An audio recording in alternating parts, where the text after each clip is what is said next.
मुझे ये जो ड्रीम्स थे ये बचपन से ही आ रहे थे। यानी पहला ड्रीम तो तकरीबन 5 साल की उम्र में आया।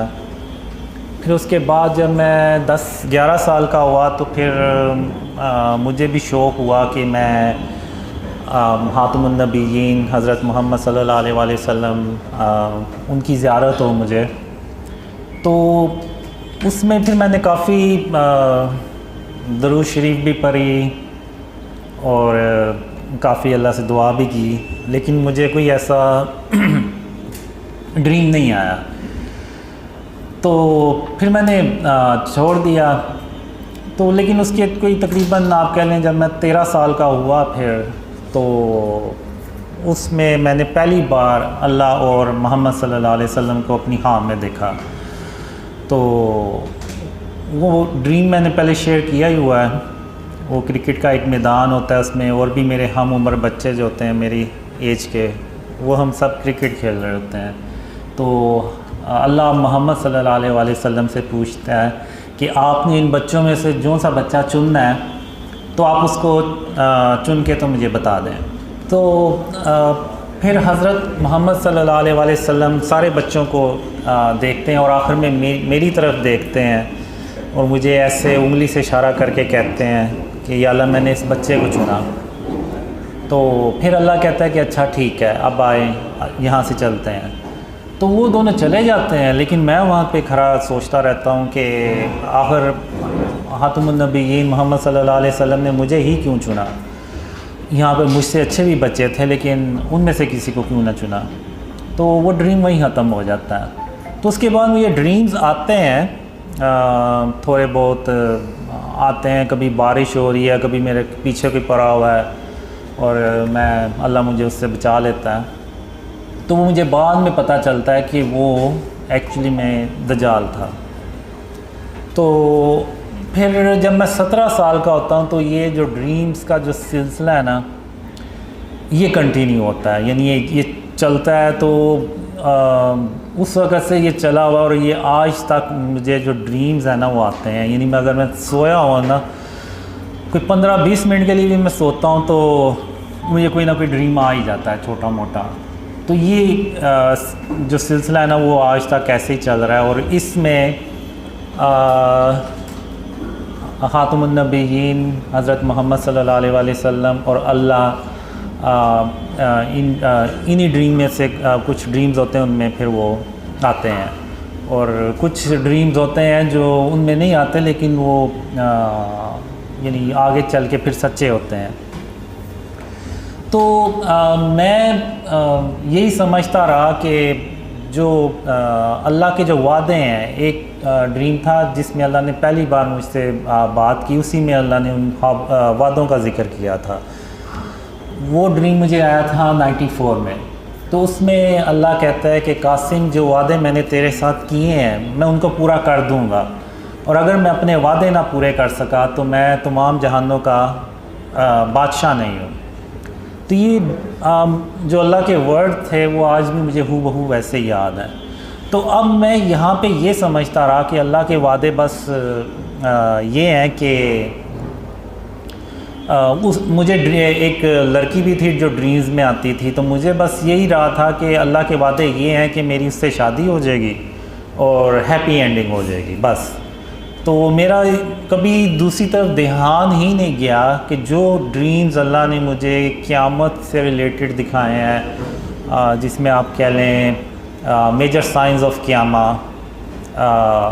याजूज मजूज, दज्जाल, ईसा अलैहिस्सलाम और फिर क़यामत के दिन के ड्रीम्स। तो मेरा उस तरफ कभी ध्यान नहीं गया। और ये मुझे ड्रीम्स आए थे 2003 से 2005 के बीच में। इस तरह के बहुत ज़्यादा ड्रीम्स आए जो दज्जाल, ईसा अलैहिस्सलाम, याजूज माजूज और साइन ऑफ क़यामा, ये जो ग़ज़वा हिंद और जो क़यामत के दिन के बारे में ड्रीम्स थे। तो मेरा कभी ध्यान ही नहीं गया कि अल्लाह के वादे ये भी हो सकते हैं। तो 2013 में जब वो लड़की मुझे छोड़ गई और मुझे भी यकीन हो गया कि वो मुझे नहीं मिलने वाली, तो फिर मैं यानी मेरी ड्रीम की तरह की सिचुएशन, मैं अपना सर पकड़ के बैठ गया और मैंने कहा कि मेरा तो सारा मैंने अपनी ज़िंदगी ज़ाया कर दी है, तो अब जो वक़्त गुज़र गया वो वापस तो नहीं आएगा। जनवरी 2014 में अल्लाह ने मुझे एक ख्वाब में बताया कि कासिम, मैंने उस लड़की के ज़रिए तेरी 20 साल आजमाइश की। मैं देखना चाहता था कि तू अल्लाह की रहमत से मायूस होने वालों में से तो नहीं है। तो मैं ड्रीम में इवन मैंने अल्लाह से एक तरह से गिला भी किया कि आखिर तूने एक लड़की के ज़रिए मुझे क्यों आजमाया। तो अल्लाह ने कहा, कासिम, मैंने तेरे इतने साल आजमाइश करनी ही थी, चाहे उसका तरीका कुछ भी होता। तो तुम अब घर जाओ और घर जाके तो आराम करो और मैं फिर तुम्हें बताऊंगा कि तुमने आगे क्या करना है। तो 20 या 22 अप्रैल 2014 इसमें अल्लाह ने पहली बार मुझे कहा कि कासिम, जो ख्वाब मैंने तुम्हें दिखाए हैं वो लोगों से बयान करो। मैं दुनिया वालों को दिखाना चाहता हूँ कि तुम कौन हो। तो जब मैं सुबह उठा तो मैंने कहा कि ये तो बड़ा अजीब सा अल्लाह ने हुक्म दिया। ये तो ऐसा हुक्म है कि वो यानी अगर मैं मेरे घर वाले यकीन ना करें तो जो मुझे जानता ही नहीं है तो वो कैसे यकीन करेगा इन ड्रीम्स पे। तो बहरहाल फिर मैंने कहा कि मैं खातमुन नबीयीन मोहम्मद सल्लल्लाहु अलैहि वसल्लम का वेट करता हूँ कि वो क्या हुक्म देते हैं। तो वो भी कोई 7 दिन हफ्ता 10 दिन बाद ड्रीम्स में आए, तो उन्होंने भी मुझे वही कहा कि जो ख्वाब अल्लाह ने तुम्हें दिखाए हैं वो लोगों से बयान करो। तो चूँकि अब अल्लाह और मोहम्मद सल्लल्लाहु अलैहि वसल्लम दोनों ने मुझे वही हुक्म दिया, तो मेरे पास फिर कोई और चॉइस ही नहीं थी। मैंने फिर वो ड्रीम शेयर करना शुरू किए ईमेल्स के थ्रू अपने घर वालों से इधर उधर, तो किसी ने यकीन ही नहीं किया। तो फिर सितंबर में मैंने तकरीबन वो ईमेल्स के थ्रू भी ड्रीम्स शेयर करना छोड़ दिए। तो फिर अक्टूबर 2014 में एक ख्वाब में मैं अल्लाह से कह रहा होता हूँ कि अल्लाह, इन ख्वाबों पे कोई यकीन नहीं करने वाला और मैं सिर्फ़ अपना वक्त ज़ाया कर रहा हूँ। तो अल्लाह फिर कहता है कि नहीं कासिम, जब मैं किसी काम का इरादा करता हूँ तो फिर मैं उसको करके छोड़ता हूँ और मुझे रोकने वाला कोई भी नहीं होता। तो फिर अल्लाह इंटरनेट को बुलाता है और इंटरनेट को हुक्म देता है कि जो कासिम के ख्वाब है ना, ये पूरी दुनिया में फैलाओ। तो वो फिर वो दुनिया में फैलाता है। तो फिर उसके बाद मैंने करते करते जनवरी 2015 में ड्रीम्स को ऑनलाइन शेयर करना शुरू किया। वो भी एक तो इस ड्रीम से मुझे थोड़ा सा आइडिया हुआ और दूसरा ये था कि कोई दिसंबर के शुरू में खातमुन नबीयीन मोहम्मद सल्लल्लाहु अलैहि वसल्लम ख्वाब में एक ही रात में 2 बार आए और उन्होंने मुझे यही कहा कि कासिम, अपने ख्वाब लोगों से बयान करो, पाकिस्तान को बचाने के लिए, इस्लाम को बचाने के लिए। तो वो एक ही रात में 2 बार आए। तो मैंने यानी जब भी खातमुन नबीयीन मोहम्मद सल्लल्लाहु अलैहि वसल्लम एक ही रात में 2 बार ख्वाब में आए तो वो इसका मतलब होता है कि मुझे वो काम करना होता है। तो वो फिर मैंने जनवरी 2015 में स्टार्ट किए ड्रीम शेयर करना। तो वो इतने कमेंट्स बीच में नीचे इतने बुरे कमेंट्स आए, तो मैंने कहा मैंने इस काम के लिए तो नहीं ये ख्वाब शेयर करना शुरू किए थे कि लोग मुझे बुरा भला के हैं। तो वो फिर मैंने जनवरी के एंड तक ना पक्का फ़ैसला कर लिया कि मैं इन ख्वाबों को ना शेयर करना बंद कर दूँगा।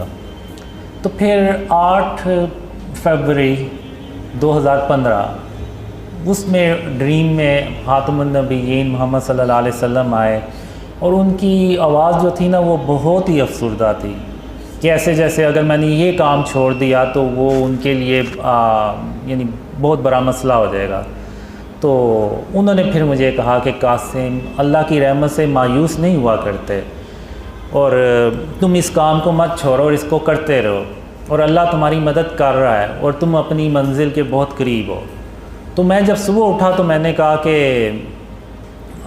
रसूल अल्लाह सल्लल्लाहु अलैहि वसल्लम के लिए जान भी हाजिर है, तो ये तो सिर्फ बुरे कमेंट्स हैं।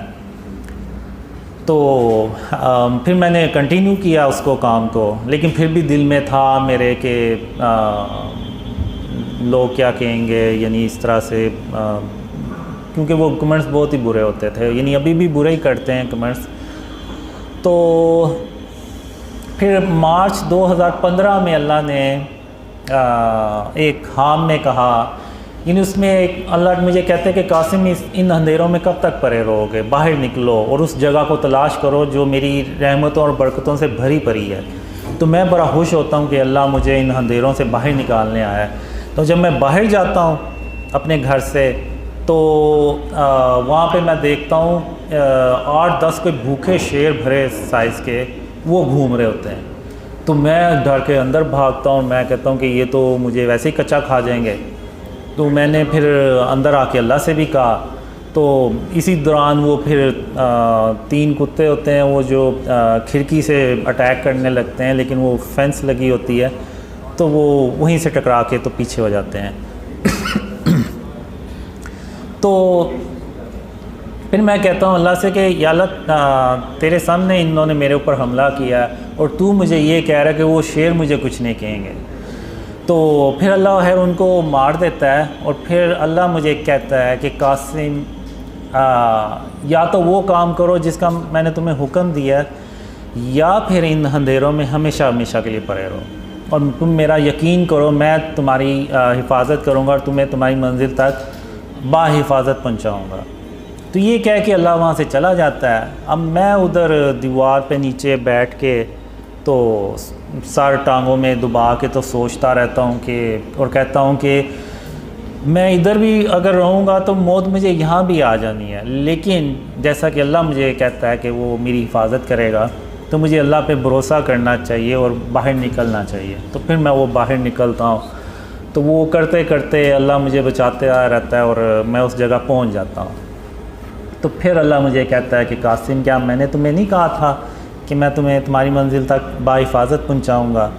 तो फिर मैं अल्लाह से कहता हूँ कि हाँ या अल्लाह तूने अपनी बातें सच कर दिखाई। तो यहाँ पे फिर मैं कहता हूँ अल्लाह से कि अब मैं कल अपने जितने भी मेरे काम हुए मैं वो सारे कर लूँगा। तो फिर यहाँ पे अल्लाह सीरियस हो के ना मुझे कहता है अच्छा कासिम तो फिर मैं भी उसके बाद क़यामत कायम कर दूँगा।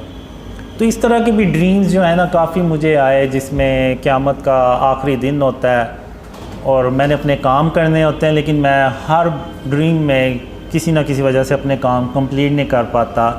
लेकिन अल्लाह अपनी रहमत से क़यामत कायम नहीं करता और एक और दिन देता है जिसमें वो फिर मैं उससे अगले दिन जो होता है ना वो अपने सारे काम कंप्लीट करता हूँ। तो फिर जब अल्लाह ने मुझे ख्वाबों का हुक्म दिया शेयर करने का तो फिर मैंने सोचा कि कहीं अल्लाह के वादे वो तो नहीं है जो मुझे एंड ऑफ टाइम से रिलेटेड आए थे जिसमें हम ईसा अलैहिस्सलाम से जाके मिलते हैं और फिर वो क़यामत के दिन के ख्वाब। तो मैंने कहा हो सकता है अल्लाह के वादे जो है ना वो हों। लेकिन फिर भी जब मैंने ड्रीम शेयर करना शुरू किए तो मैंने कहा बस 2-4 लोग यकीन कर लेंगे, इससे ज़्यादा नहीं करेंगे। तो लेकिन फिर अब आज मैं देखता हूँ दुनिया भर से लोग ड्रीम्स पे अल्लाह की रहमत से उसकी मदद से बिलीव कर रहे हैं। ना सिर्फ बिलीव कर रहे हैं बल्कि एफ़र्ट्स भी कर रहे हैं, उनको आगे ड्रीम्स को फैला भी रहे हैं। तो मेरे लिए तो ये मौजज़ा है अल्लाह का, आप माने या ना माने, क्योंकि आज के दौर में जब हर कोई अपने काम में बिज़ी है, किसी के पास यानी इतना टाइम ही नहीं है कि इन चीज़ों की तरफ ध्यान दे। और ऐसे यानी जितने भी हैं सारे नाम हम आपस में कभी जानते थे एक दूसरे को, ना मुझे ये कभी जानते हैं ना कभी मिले, लेकिन फिर भी ये जो है ये ड्रीम्स फैला रहे हैं, वीडियोस बना रहे हैं और इस तरह से लोगों को यानी अक्सर के तो अपने यानी उनके अपने जो फ्रेंड थे उन्होंने भी उनसे फ्रेंडशिप तोड़ दी और उनके घर वालों में भी मसला हुआ, लेकिन फिर भी अल्लाह की मदद से और अल्लाह की रहमत से वो काम को कंटिन्यू कर रहे हैं। तो ये जो चीज़ है ये सिर्फ़ अल्लाह की मदद और उसकी रहमत से मुमकिन है, उसकी मदद के बगैर ये काम हो ही नहीं सकता, और वो भी स्पेशली आज के दौर में। तो मेरे लिए तो ये मौजज़ा ही है अल्लाह का, क्योंकि इसमें मुझे ड्रीम्स भी आए थे कि 2011 से 2013 में मैं कुछ ऐसे लोगों यानी जा रहा होता हूँ, कुछ रास्ते में मुझे ऐसे लोग मिलते हैं कि जिनको मेरे नाम का भी पता होता है, और उनमें से कुछ को इतना पता होता है कि अल्लाह ने मुझे किसी जगह जाने का हुक्म दिया है, और वो उनमें से ये भी कहते हैं कि हमें पता था आप यहाँ से एक दिन गुज़रेंगे। तो उस वक्त मैं ड्रीम में हैरान होता था और अपने आप से सवाल करता था आखिर ये लोग हैं कौन जिनको मेरे नाम का भी पता है और कुछ को इतना पता है कि मैं किस जगह जा रहा हूँ। तो ये सवालों के जवाब मेरे ख्याल से जब मैंने ड्रीम शेयर करना शुरू किए तो फिर मुझे ये जवाब मिले कि मैंने कहा शायद वो लोग आप ही हैं जिनको मैंने अपने ड्रीम्स में देखा और जिन्होंने मुझे पहचाना। तो अब आपने क्या सवाल पूछा था? जी, अब जब मैंने ड्रीम शेयर करना शुरू किए तो उसमें फिर जो अल्लाह और ख़ातमुन नबीयीन मोहम्मद सल्लल्लाहु अलैहि वसल्लम थोड़ा यानी नॉर्मल रूटीन से थोड़ा ज़्यादा आना शुरू हुए, जिनमें अल्लाह थोड़ा सा ज़्यादा आना शुरू हुआ। तो शुरू में जब मैंने ड्रीम शेयर करना शुरू किए तो फिर ख़ातमुन नबीयीन मोहम्मद सल्लल्लाहु अलैहि वसल्लम ने भी मुझे ड्रीम्स में कहा कि कासिम मेरा ये पैगाम लोगों को, मेरी उम्मत को दे दो कि जो तुम्हारी मदद करेगा वो ऐसे ही जैसे उसने मेरी मदद की। और फिर उसके बाद कुछ ड्रीम्स में ऐसे भी आया कि अल्लाह जो है ना वो गोल्डन पेपर्स में उन लोगों के नाम लिख रहा है जो यानी शुरू में इन ड्रीम्स को फैलाते हैं। और मुझे ये भी ड्रीम्स में आया कि इस उम्मत के जो बेहतरीन लोग होंगे वो इन ड्रीम्स पे पहले यकीन करेंगे और फिर ये ड्रीम्स फैलेंगे, फिर थोड़े से और ऊपर के लोग बिलीव करेंगे, फिर इवन फिर मीडिया से रिलेटेड लोग बिलीव करेंगे, फिर कुछ पॉलिटिशियंस इस तरह से, और फिर करते करते ये ड्रीम्स जो है ना वो इतने फैलेंगे कि जो आर्मी चीफ़ ऑफ पाकिस्तान है उनको भी इन ड्रीम्स का पता चलेगा और वो इन ड्रीम्स को सुनेंगे। तो फिर उसके बाद ख़ातमुन नबीयीन मोहम्मद सल्लल्लाहु अलैहि वसल्लम आर्मी चीफ़ को गवाही देंगे कि कासिम अपने ख्वाबों के बारे में किसी से झूठ नहीं बोल रहा और बिल्कुल वैसे कुछ होने जा रहा है जैसा कि अल्लाह ने कासिम को ख्वाबों में दिखाया है। तो ये विटनेस मिलने के बाद फिर जो है ना वो काफ़ी ड्रीम्स जो है ना वो दुनिया में फिर बहुत ही ज़्यादा फैलते हैं, जिसका यानी पाकिस्तान की तरक्की और इस्लाम की सरबुलंदी से भी ताल्लुक़ है। और गोल्डन आप चाहें तो क़यामत के मंजर वाला अर्श के नीचे वाला अगर आप चाहें। अच्छा ठीक है। अब जो क़यामत का जो दिन होता है ना, जब अल्लाह क़यामत कायम करता है, इससे पहले मैंने एक ड्रीम में अल्लाह से पूछता हूँ कि अल्लाह आखिर ये कैसे होगा कि तू क़यामत के दिन हम सब को आवाज़ देगा और हम सब तेरी तरफ दौड़ते चले जाएंगे। तो अल्लाह ने मुझे एक मिसाल दी। अल्लाह कहता है कासिम जैसे कि एक बिल्ली है और उसके छोटे छोटे दूध पीते बच्चे हैं, वो अपने बच्चों को दूध पिला के तो अपना रिज़्क़ तलाश करने के लिए बाहर चली जाती है और फिर वो कई घंटों के बाद जब वापस आती है और उस वक्त उस दौरान उसके बच्चे जाग जाते हैं और वो अपने आप को अकेला देख के, अपनी माँ को पास ना देख के तो खौफ महसूस करते हैं कि हमारी माँ कहाँ है। तो फिर जब बिल्ली आती है और वो दूर से अपने बच्चों को आवाज़ देती है तो उसके जो बच्चे हैं वो दौड़ते चले जाते हैं अपनी अम्मी के माँ के पास, और ये नहीं देखते कि इनको कोई रास्ते में कोई ख़तरा भी हो सकता है, कोई नुकसान भी हो सकता है। नहीं, वो बस ये देखते हैं कि हमारी जो माँ है उसने हमें बुलाया। तो बिल्कुल इसी तरह मैं क़यामत के दिन जब तुम सबको आवाज़ दूँगा तो तुम सब इसी तरह मेरी तरफ दौड़ते चले आओगे और मेरे सामने हाज़िर हो जाओगे। तो अब जब मैंने देखा अपने ड्रीम्स में कि अल्लाह क़यामत कायम कर देता है, तो अब मुझे ऐसे लगता है जैसे मैं ज़मीन से उग के निकला हूँ, जैसे कोई पौधा उगता है तो उस तरह से ना मैं ज़मीन से उगा हूँ। और जैसे ही मैं उठा हूँ तो वो ऑलरेडी यानी होता है कि मैंने अल्लाह रब्बुल आलमीन के पास जाना है, यानी उसके सामने जाना है। तो अब मैं उधर ऐसे तेज़ चलता हुआ ना, तो जैसे अल्लाह ने ऑलरेडी मुझे बताया हुआ कि मैंने कहाँ जाके खड़े होना है, तो तो मैं उधर जाता हूँ और जाके खड़ा हो जाता हूँ, तो वहाँ पे हातिमुन नबिय्यीन मोहम्मद सल्लल्लाहु अलैहि वसल्लम पहले से आगे खड़े होते हैं। तो अब जो अल्लाह का क़यामत के दिन जो अर्श होता है ना, उसका साया जैसे शाम का साया होता है ना, तो लंबा हो जाता है। तो ये अब जैसे ये अल्लाह का अर्श का साया है और इधर ये बाकी मैदान है, और सूरज इस तरफ होता है, काफ़ी बड़े साइज़ में होता है। तो उसका जो ऐसे रोशनी आती है, तो अल्लाह के अर्श के जो साया ना, वो ऐसे एक लंबा साया बन जाता है। तो सबसे आगे हातिमुन नबिय्यीन मोहम्मद सल्लल्लाहु अलैहि वसल्लम खड़े होते हैं, फिर उसके पीछे आप सल्लल्लाहु अलैहि वसल्लम की जो उम्मत होती है वो, फिर जब उसके बाद फिर हज़रत इब्राहीम अलैहिस्सलाम और उनकी उम्मत के लोग होते हैं, फिर उसके बाद सारे दर्जा बदर्जा अल्लाह के नबी और उनके उम्मती होते हैं। तो जो मैंने ड्रीम्स में देखा है, हातिमुन नबिय्यीन मोहम्मद सल्लल्लाहु अलैहि वसल्लम की उम्मत की जो तादाद है वो बहुत ज़्यादा होती है बाकी नबियों की उम्मतों से। तो मैं यहाँ पे खड़ा हो जाता हूँ और मेरे साथ वो लोग होते हैं जो दुनिया में साथ होते हैं। तो अब मोहम्मद सल्लल्लाहु अलैहि वसल्लम यहाँ पे अब हमसे ना मुलाकात करने आते हैं।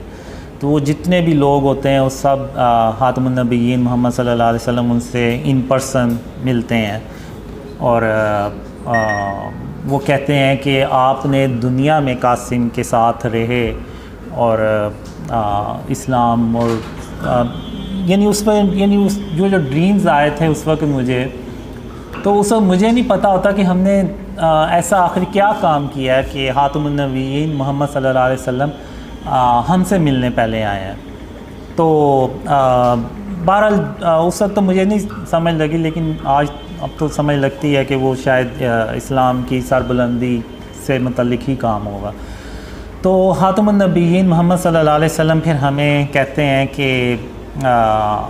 आज अल्लाह जो है ना आपको खुश कर देगा, अल्लाह अपनी रहमतें और बरकतें आप पे नाजिल करेगा। तो इस तरह से मैंने ना वो ड्रीम में देखा, और उस वक्त मैं ड्रीम में भी यानी ये सोच रहा होता हूँ, हैरान हो रहा होता कि हमने आखिर दुनिया में ऐसा क्या काम किया होगा कि हातिमुन नबिय्यीन मोहम्मद सल्लल्लाहु अलैहि वसल्लम खुद हमसे मिलने आए हैं। तो वो इस तरह का ड्रीम होता है। तो उसके अलावा भी काफ़ी ड्रीम्स होते हैं, यानी उसमें ये जो एरिया होता है इधर सारे कुफ़ार होते हैं खड़े हुए, और उनके गर्दनों में और पूरा जंजीरों में जकरे होते हैं, और ऐसे यानी कि उनके ऊपर ये आज जो दिन है ना वो बहुत भारी है। तो और उनके लिए कोई छाँव नहीं होती, और इवन ज़मीन भी उनकी तप रही होती है, और ज़मीन से भी जो है ना वो उनको तपिश महसूस हो रही होती, मिल रही होती। तो इस तरह से वो ड्रीम। गज़वा हिंद, ये जो जंग है ये मैंने अपने ड्रीम्स में बहुत बार देखी है। तो अब ये जंग ना हम पे मुसल्लत की जाती है बेसिकली, हम कोई यानी हमें शौक़ नहीं होता कि हम ये जंग खुद से करें। हम यानी पाकिस्तान में पाकिस्तान अल्लाह की रहमत से तरक्की कर रहा होता है, और अल्लाह की रहमतें और बरकतें पाकिस्तान पे नाजिल हो रही होती हैं। तो हमें तो ज़रूरत ही नहीं होती कि हम है किसी से जाके तो जंग शुरू कर दें। अब होता ये है कि मिडल ईस्ट में जो जंगें हैं ना वो हो रही होती हैं, जिसमें तुर्की और अरब कंट्रीज़ जो है ना वो बहुत बुरी तरह से तबाह हो रहे होते हैं। तो हम ये करते हैं कि उधर जो मुसलमान होते हैं उनको जितना ज़्यादा से ज़्यादा हम पाकिस्तान में ला सकते हैं लेके आते हैं। इससे पहले मैं थोड़ा सा ये बता दूं कि जब आर्मी चीफ़ को गवाही मिलती है मेरे ड्रीम्स के बारे में, तो फिर उनको भी आर्मी को भी यकीन हो जाता है कि जो पाकिस्तान है ना इसका जो एंड ऑफ टाइम में और आगे जो इवेंट्स आने हैं ना उसमें बहुत अहम की रोल इसने प्ले करना है। तो उस सिलसिले में फिर पाकिस्तान में रिफॉर्म्स होती हैं, जिसको आप कह लें कि इस्लामी सदारती निज़ाम जिसको आप कह लें। तो इस तरह से ना वो चेंज होता है सिस्टम। और जो दूसरा सवाल आपने पूछा है तो वो पाकिस्तान जो अल्लाह ने मुझे ड्रीम्स में दिखाया है कि जब तक हम शिर्क और उसकी इक़साम से पाकिस्तान को पाक नहीं करेंगे तो अल्लाह की मदद भी नहीं आएगी। अभी होता यह है कि हम जो भी प्लान्स बनाते हैं तो उसमें अल्लाह की मदद हमारे साथ नहीं होती, क्योंकि शिर्क जो है ना वो पाकिस्तान में जगह जगह भरा पड़ा है। अब शिर्क सिर्फ ये नहीं है कि अल्लाह के साथ किसी को शरीक ठहराना, ये जो स्टैचूज़ हैं, बुत हैं, आर्ट और कल्चर के नाम पे जो डेकोरेशंस बनाए हुए हैं और जो तस्वीर हमने बड़ी बड़ी बिल बोर्ड्स पर लगा के रखी हुई हैं, ये जो फ़िज़िकल चीज़ें हैं ये आपको जगह जगह नज़र आएंगी, ये भी फॉर्म ऑफ शिर्क है। अब मक्का जो काबा है उसमें 360 जो थे वो बुत ही पड़े हुए थे, तो अब वो बुत वो वाले हों या जो आज के दौर में बुत बनाते हैं आर्ट और कल्चर के नाम पे वो हों, वो सब सेम ही है। उनकी जो प्रेजेंस है या उनकी जो वजूद है वो वही है, सिर्फ शक्लें डिफरेंट हैं और तो कोई मसला नहीं, और तो कोई डिफरेंस नहीं है। तो अगर आप देखें तो आज के दौर में आप एक टाउन से 360 से ज़्यादा इस तरह के स्टैचूज़ निकाल लेंगे।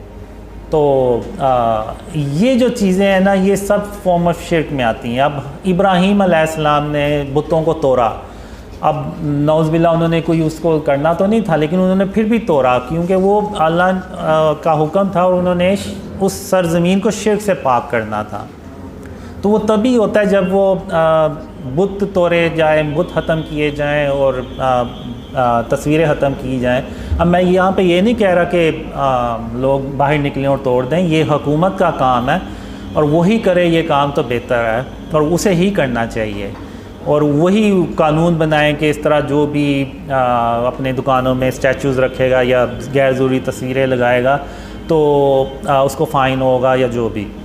तो जब आर्मी चीफ़ को विटनेस मिलती है तो उसके बाद पाकिस्तान को शिर्क और उसकी इक़साम से पाक किया जाता है और फिर अल्लाह की मदद आती है, और जो हम प्लान्स बनाते हैं अल्लाह की मदद उसमें शामिल होती है। तो पाकिस्तान जो है ना वो तेज़ी से तरक्की करता है, और लेकिन दूसरी तरफ वो अरब कंट्रीज़ में डिस्ट्रक्शन होती चली जाती है और पाकिस्तान तरक्की करता चला जाता है और इंडिया से हज़म नहीं होता तो वो पाकिस्तान पे अटैक करने लगता है।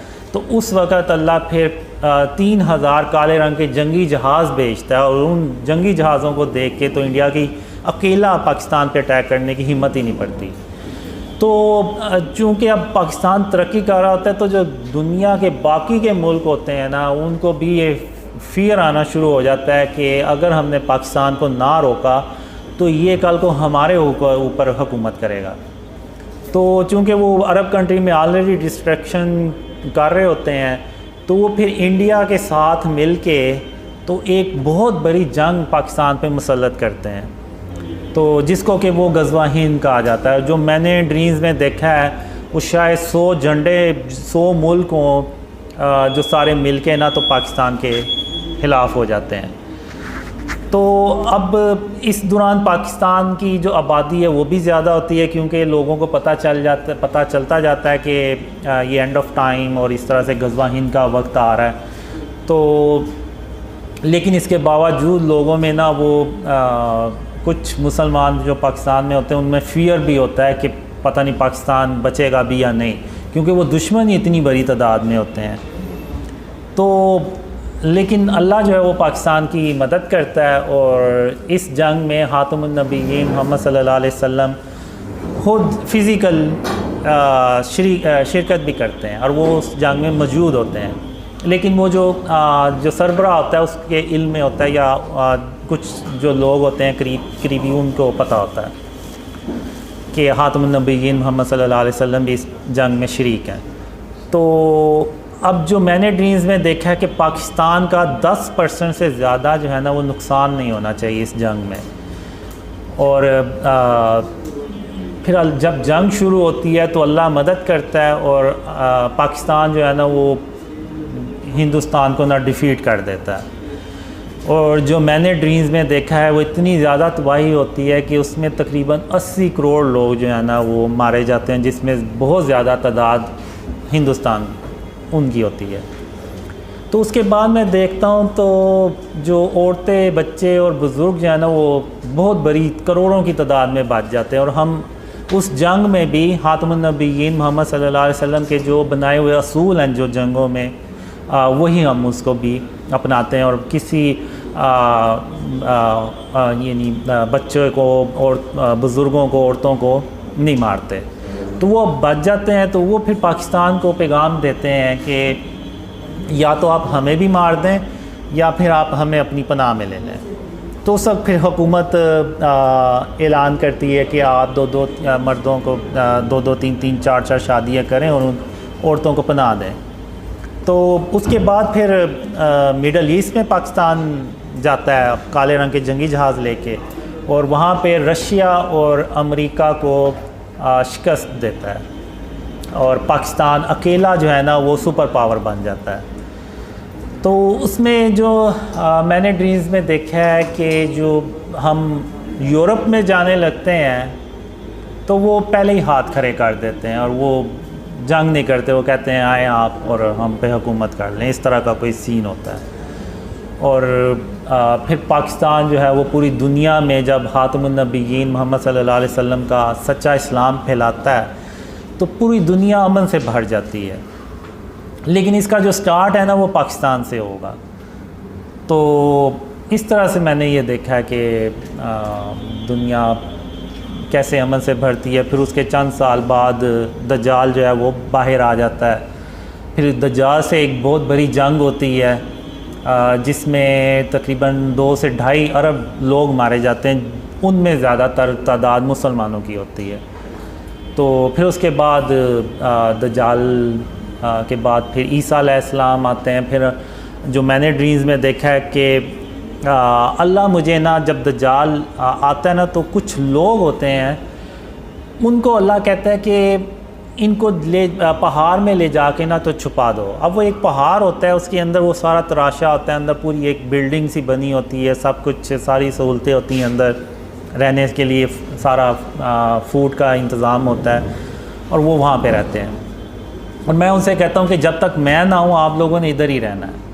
तो फिर जब मैं दोबारा जाता हूँ तो वो ट्रेन पे उनको बिठाता हूँ और फिर वो ट्रेन पे हम जब जा रहे होते हैं तो याजूज माजूज रास्ते में हमारी ट्रेन पे अटैक करते हैं। तो अल्लाह जो है वो हमें बचा लेता है याजूज माजूज से भी। और फिर हम ईसा अलैहिस्सलाम के पास पहुँचते हैं और फिर ईसा अलैहिस्सलाम के साथ रहना शुरू हो जाते हैं। और फिर उसके बाद एक कोई बीमारी आती है जिसमें वो 2 से 3 हफ्ते में सारे मुसलमान जो है ना वो अल्लाह को प्यारे हो जाते हैं। तो उसके बाद शैतान जो होता है वो भी इंसानों की शक्ल में आ जाता है और जो कुफार होते हैं यानी वो बदतरीन लोग होते हैं। अब जब ईसा अलैहिस्सलाम आते हैं तो एक तरफ उम्मत के बेहतरीन लोग होते हैं और दूसरी तरफ आप कह लें कि इंसानी तारीख़ के बदतरीन लोग होते हैं। तो मुसलमानों के बाद वो शैतान जो है वो उनमें इंसानों की शक्ल में आ जाता है और वो उनको बहकाता है और फिर उन्हीं लोगों पे अल्लाह जो है ना वो बदतरीन जो लोग होते हैं ना उन पे क़यामत कायम करता है। तो इस तरह से मैंने ये ड्रीम्स में देखा है।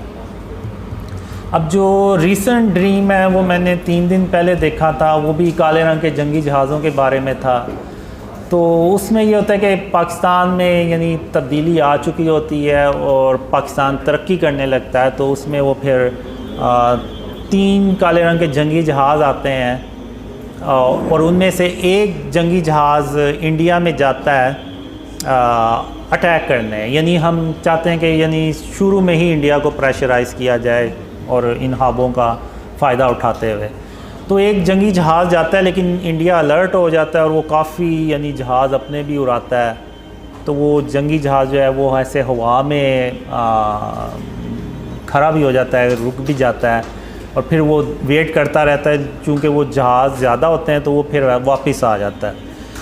तो जब वो वापस आता है तो इंडिया जो है वो जैसे मैच जीतने के बाद पाकिस्तान से वो शोर शराबा करते हैं और हल्ला गुला करते हैं, तो उसी तरह उनके जो सारा करते हैं और उनके जो जहाज़ होते हैं वो भी ऐसे स्टंट करते हैं कि देखो हमने तुम्हारा जो जंगी जहाज़ आया था उसको भगा दिया।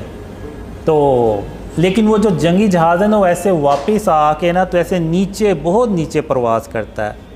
तो यानी इसमें मैं पहली बार यानी देखता हूँ कि वो जंगी जहाज़ ऐसे हवा में रुक भी जाते हैं और ऐसे बहुत लो फ्लाइट करते हैं। जैसे अब ये एक बिल्डिंग है और इधर नीचे इस लेवल पे घर होंगे, तो वो जंगी जहाज़ जो है ना वो रेजिडेंशल एरिया से ऐसे गुज़रता हुआ जाता है ऐसे। वरना नॉर्मली जो मिलिट्री जेट फाइटर्स होते हैं वो इतनी लो परवाज़ पे रेजिडेंशल एरिया से नहीं गुज़रते, लेकिन वो गुज़र आता है। तो मैं कहता हूँ कि ये तो यानी बड़ी टेक्नोलॉजी है इस जहाज़ में, ना सिर्फ जहाज़ में बल्कि वो पायलट्स में भी होती है, जाहिर सी बात। वो फिर आहिस्ता से ऐसे अंदर इंडिया के बॉर्डर पे एंटर होता है और 2 मिज़ाइल फायर करता है, एक जो इंडिया की बेस होती है मिलिट्री वो, और एक जो एयर बेस होती है उस पर अटैक करता है, और वो दोनों बेस तबाह हो जाती हैं और वो वापस अपने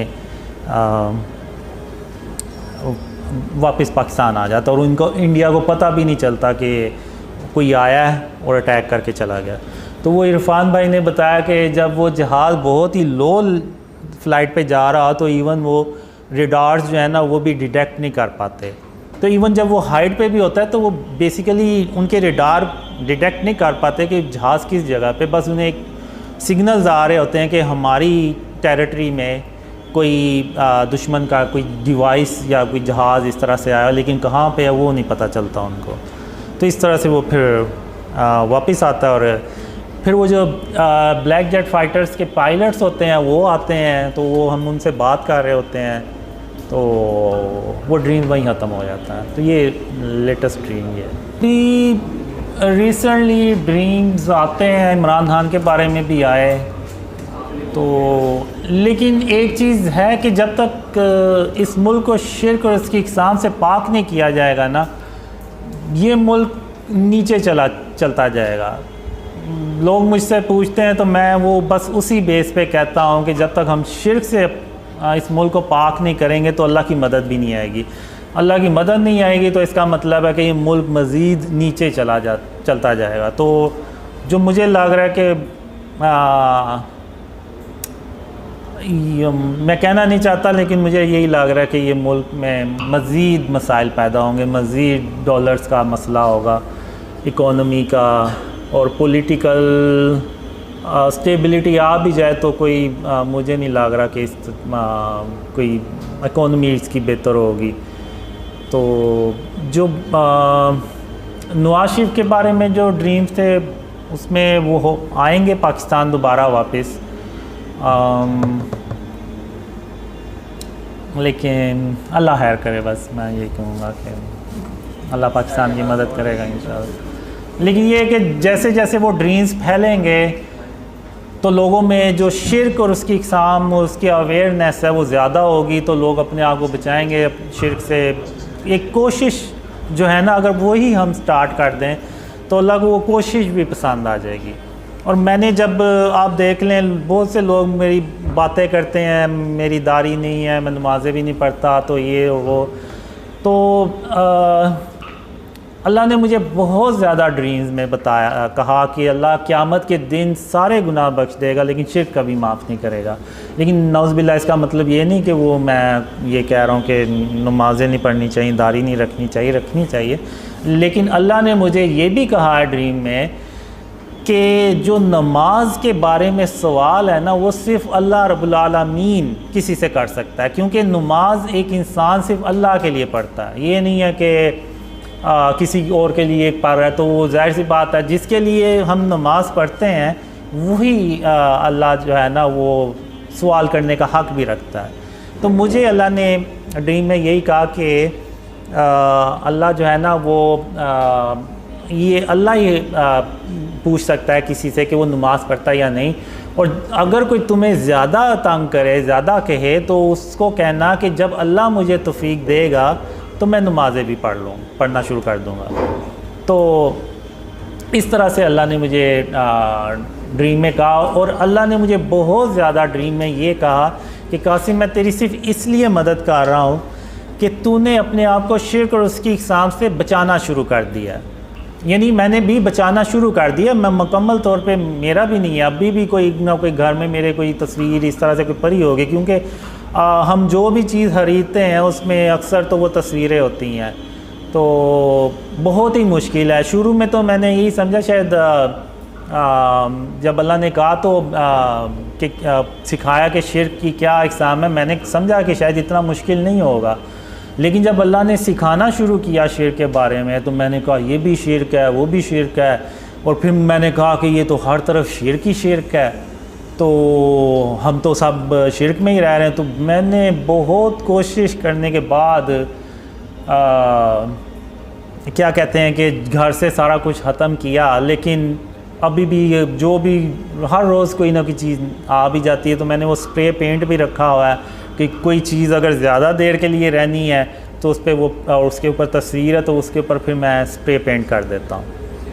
तो वो जो कोशिश है ना वो अल्लाह को पसंद आ गई। तो मुकम्मल तौर पे अभी तक मैं भी नहीं कर सका, लेकिन अगर हम पूरे पाकिस्तानी, अब आप देखें कि मैं 2015 में मैं अकेला था, मुझे कोई भी नहीं था जानता। इवन जो मुझे पुराने ड्रीम्स आते थे ना उसमें होता था कि लोग मुझे जान रहे हैं, पहचानते हैं, तो मैं बड़ा हैरान भी होता था। मैंने कहा लोग मुझे कैसे पहचानेंगे, कैसे जानेंगे, मैं तो घर से बाहर ही नहीं निकलता, ना मैं कोई सोशल पर्सन हूँ, ना मैं कोई सेलिब्रिटी या इस तरह से कोई डॉक्टर इंजीनियरों के लोग मुझे पहले से जान रहे हों और इस तरह से। तो ये मेरे लिए एक बहुत बड़ा सवाल होता था कि लोग मुझे जानेंगे कैसे। और 2015 तक तो मैं, आप कह लें कि मैं ज़ीरो था, यानी मैं अकेला ही था, यानी दोस्त यार भी कोई होंगे तो कभी शायद मुलाकात हो जाती थी उनसे। तो फिर जब अल्लाह ने ड्रीम शेयर करने का कहा तो ये बेसिकली अल्लाह की मदद थी, और अल्लाह उस वजह से मदद कर रहा था कि मैंने अपने आप को शिर्क और उसकी इक़साम से बचाना शुरू कर दिया। तो अल्लाह ने अब मदद की, तो अब आप देखें कि पूरी दुनिया से लोग जो हैं ना वो ड्रीम्स पे बिलीव कर रहे हैं और उनको फैला भी रहे हैं।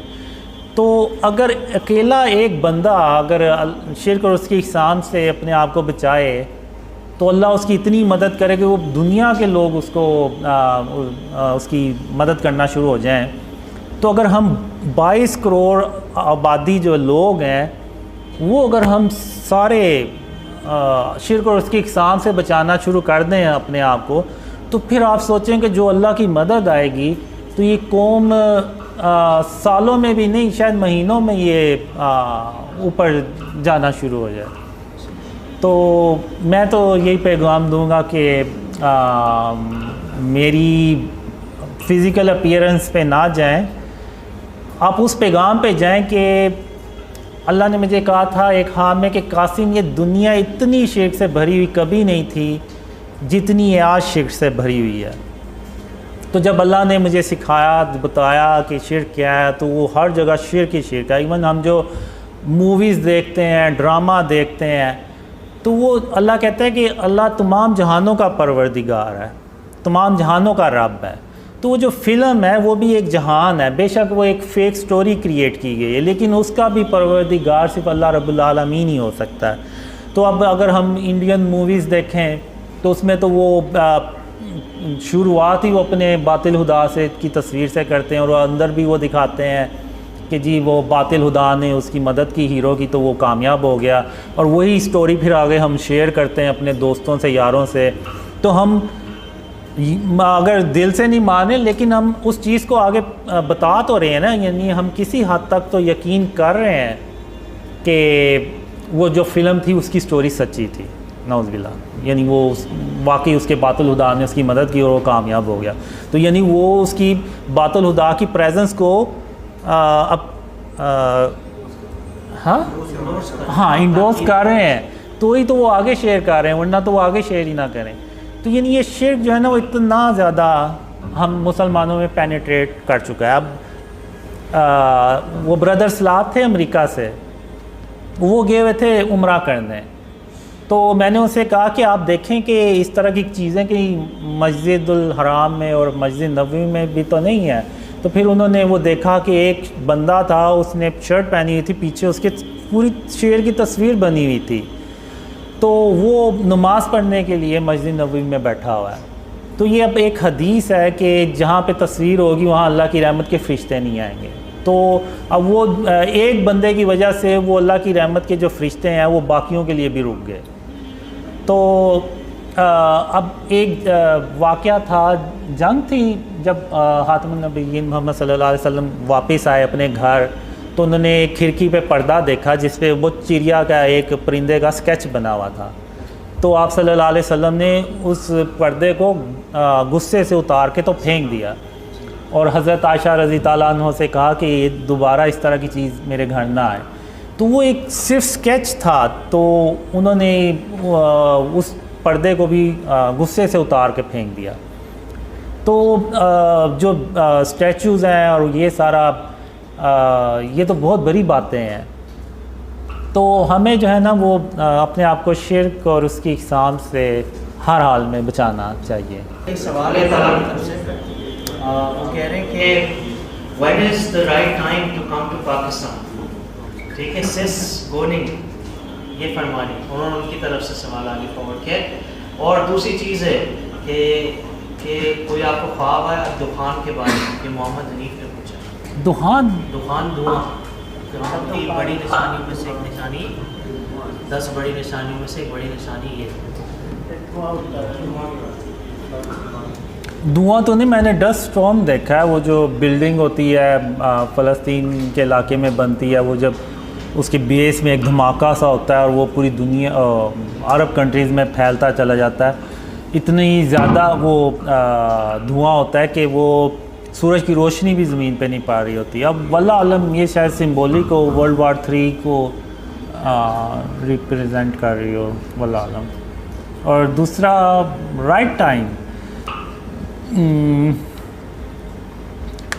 the right time to come to Pakistan is when you see the dreams spread a lot, यानी जब बहुत ज़्यादा ड्रीम फैल जाएं और पाकिस्तान के हालात भी बेहतर होना शुरू हो जाएं, तो तब यानी इंशाल्लाह जब शिर्क का खात्मा होना शुरू हो जाए, जी जी, और हुकूमती लेवल पर जब ये उसूल बन जाए जी, तो तब means when you see dreams are spreading a lot and we Pakistani started to remove the shirk and its form within the country, then after it the help of Allah will come to Pakistan inshallah, because you are not a Pakistani who will come to Pakistan, so it will be very difficult for you guys to live here in this situation. The current situation is not good. So when the situation will be good, then you can come to Pakistan inshallah.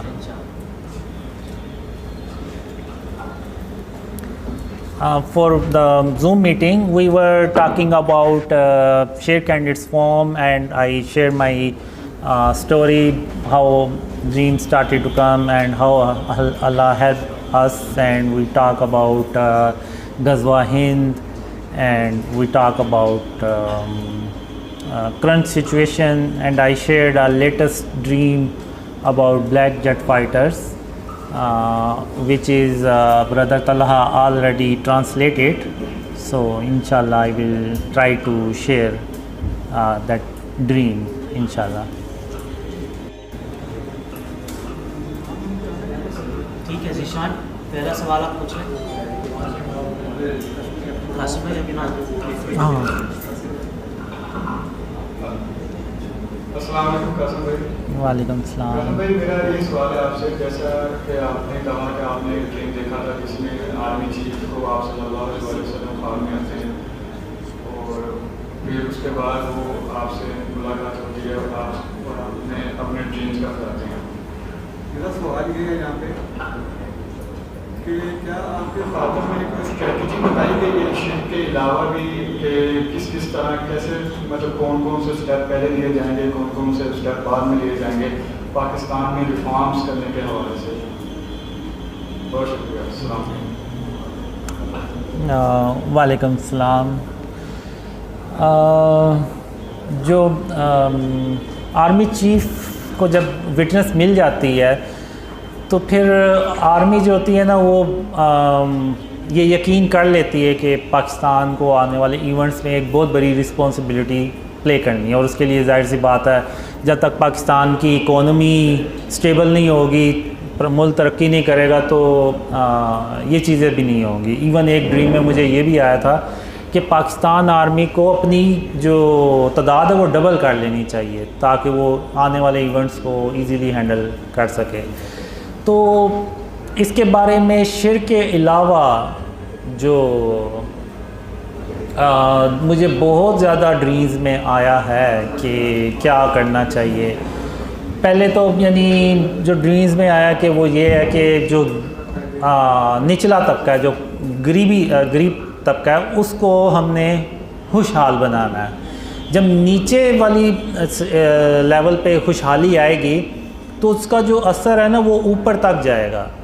तो इसमें फिर जो हमारी current roads हैं और इसका जो sewerage system है, इस तरह से ये भी ड्रीम्स में आया कि ये भी कैसे हमें करना चाहिए। और जो मैंने पुराने ड्रीम्स में देखा है उसमें ये है कि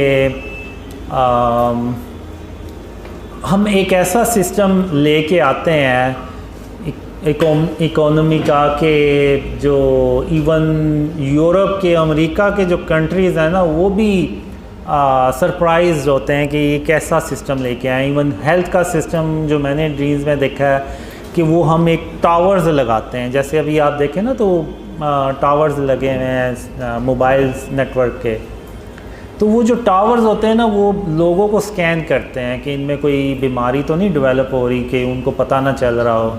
अक्सर तो नहीं पता चलता जब तक कि वो सिम्टम्स ना आए, तो वो पहले से ही सिम्टम्स आने से पहले ही वो डिटेक्ट करके तो उसको यानी शुरू में उस बीमारी को पकड़ने की उन टावर्स में ना वो होता है कि वो अलर्ट कर देते हैं। और इसके अलावा फिर हम जो रोड्स के इर्द गिर्द ऐसे मशीन्स होती हैं जिसमें से वो आप कह लें कि कोई जैसे मिस्ट से नहीं निकलती उस तरह से वो निकलती है कि जो इर्द गिर्द के वायरस है ना, बैक्टीरिया, उनको मार सके। क्योंकि वो जितने भी वो हमने उस वक्त जो ड्रीम में होता है कि वो ज़्यादातर जो वायरस और बैक्टीरिया ट्रैवल करते हैं वो रोड्स और इस तरह से जो ट्रैवलिंग करते हैं लोग उनके थ्रू फैलती, तो उसके लिए वो चीज़ होती है।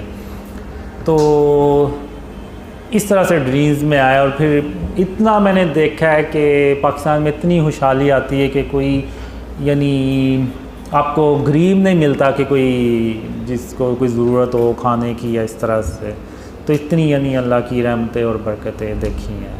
लेकिन ये होता तभी है जब हम शिर्क और उसकी इक़साम से अपने आप को बचाना शुरू करते हैं।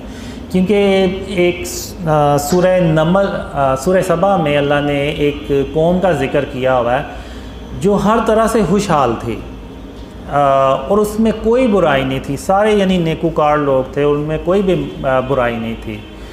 तो अल्लाह ने उनको 2 बाग दिए हुए थे जो कसरत से फल लगते थे उनमें, और उसको बेच के तो वो अपनी इकोनॉमी चलाते थे और जो भी उनमें खुशहाली थी वो उन बागात की वजह से थी।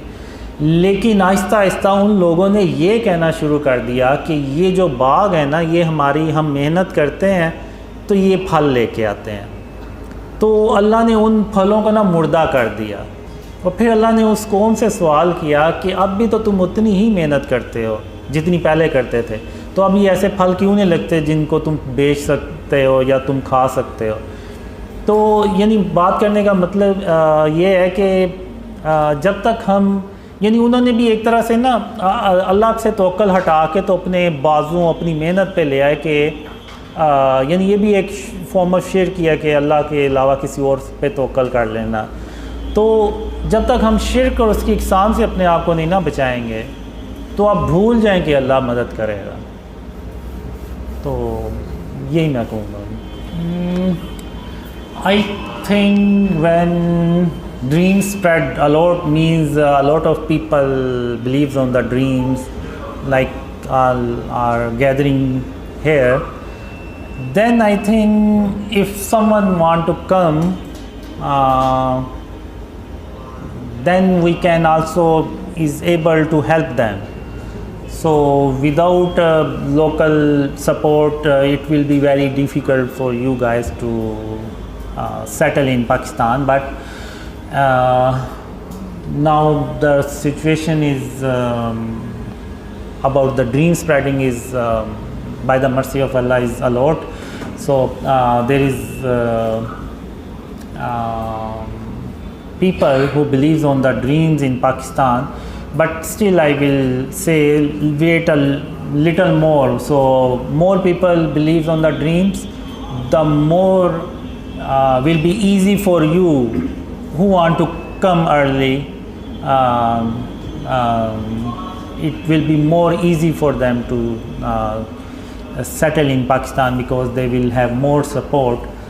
But still I will say wait for the right time to come to Pakistan, inshallah. I think Qasim Bhai answered this before also. So you should listen to Qasim Bhai and obey, and he's telling you to come at a later point in time. So you should obey, you should look for the signs. When it's the appropriate time, you should come. Also, there's a hadith from Rasulullah sallallahu alaihi wasallam, which means that if you're presented with two paths, you should choose the easier one. Do not put yourself in a test that you cannot withstand. So be careful what you wish for. Okay, moving on to the next question. Question number 6. शिर्क में बातें का शिर्क भी शामिल है। लोग कहते हैं तो हैं कि हम अल्लाह को अव्वल तरजीह देते हैं, मगर उनके अमल अव्वल तरजीह वाले नहीं होते, जैसे कि अल्लाह का हक है। ऐसा क्यों? फ्रॉम सनोवर। मतलब लोग बातों से भी शिर्क करते हैं, कहते तो कि हम अल्लाह ताला को पहले तरजीह देते हैं, लेकिन फिर जो करते हैं तो तरजीह नहीं होती, यानी अपने आप को ज़्यादा तरजीह देते हैं। मेरे ख्याल से ये चीज़ जैसे कि इरफान भाई ने भी कहा, ये चीज़ नाफरमानी में आएगी, शिर्क में नहीं आएगी। क्योंकि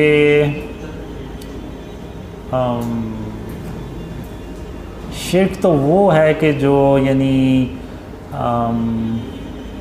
जैसे तस्वीरें हो गई, जैसे अगर कोई बंदा किसी को ये कहे कि he is the only hope, यानी यही आखिरी उम्मीद है, तो ये बातें शिर्क के ज़मरे में आएंगी।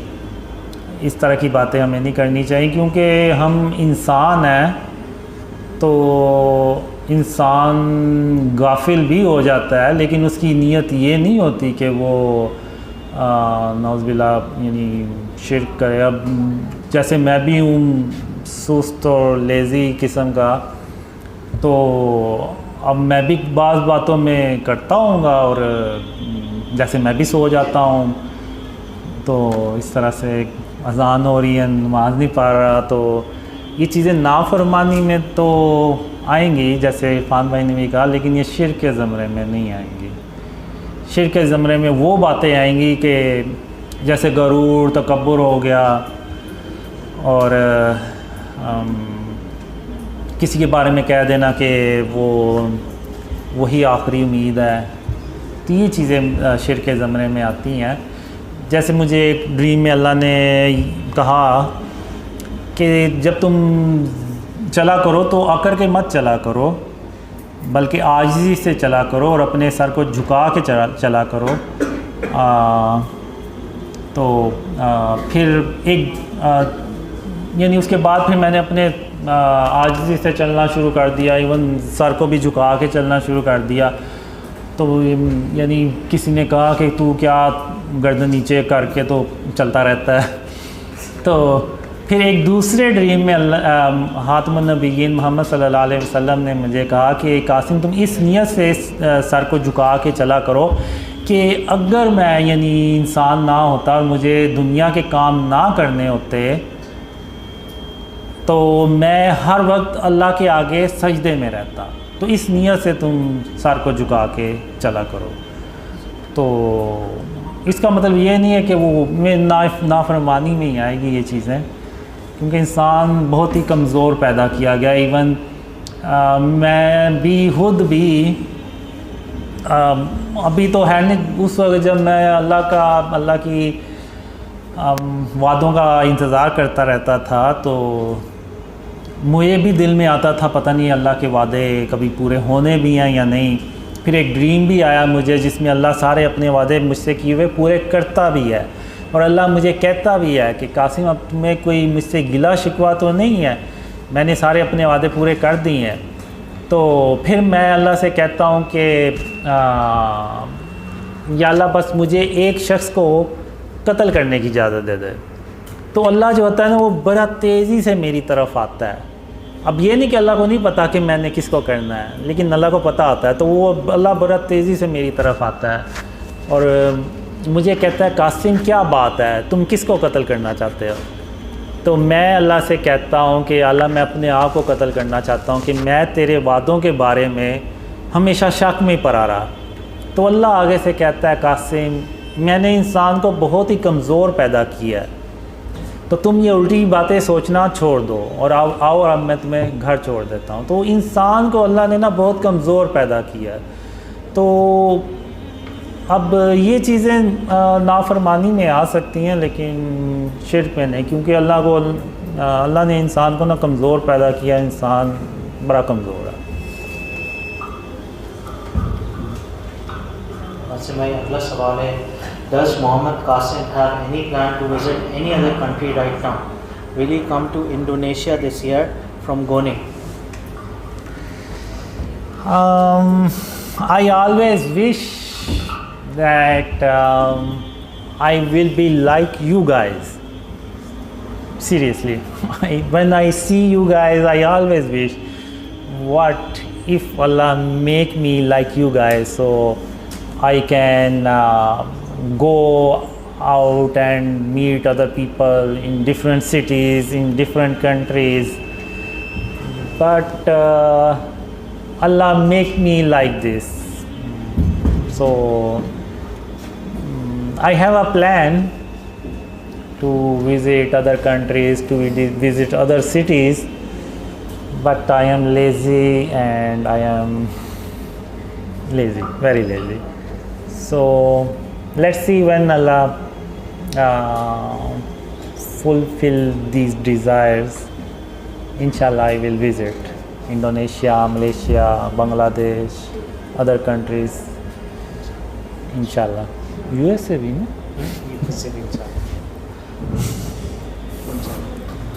This is just the humility of Qasim bhai.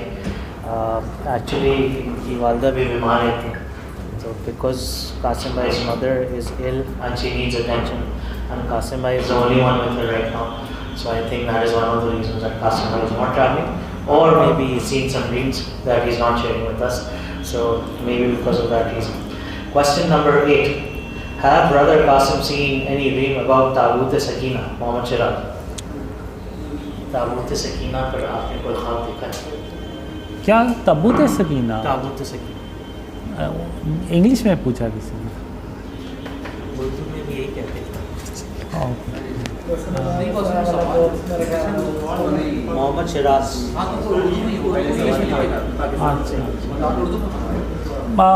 Actually, I don't see any dream like this. Tabut Sakina is a box, big box. ये तो you would know, ये also know. No, I did not see any dream like this. Sorry, मैंने इस तरह का कोई dream नहीं देखा। वो जाने का